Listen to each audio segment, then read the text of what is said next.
అందరికీ నమస్కారములు. నేను మీ గుణబ్రహ్మ సరస్వతి.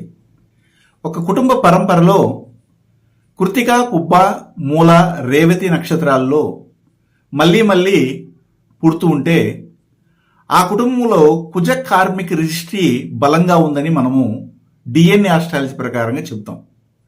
అయితే అదే కుటుంబంలో వివాహం లేట్ అవ్వడము, వివాహము చేసుకున్నా కానీ వివాహ జీవితం సరిగా లేకపోవడము, వాళ్ళ ఎక్స్పెక్టేషన్స్ ఎక్కువగా ఉండడం వల్ల ఎక్కువ వయసులో ఉన్నటువంటి వారితో వివాహం చేయడం లేదా తక్కువ వయసుతో ఉన్నటువంటి వారితో వివాహం చేయడం అనేది జరుగుతుంది. అందువలన ఏమవుతుందంటే కొద్దిగా డిస్ప్యూట్స్ అనేది రావడము, కోర్టు కేసులు తగాదాలలో కూడా వెళ్ళడం అనేది జరుగుతుంది. అలాంటి వారికి 1711 కాంబినేషన్ కానీ 17 శని కాంబినేషన్ కానీ ఉంటుంది. కావాలంటే జాతకంలో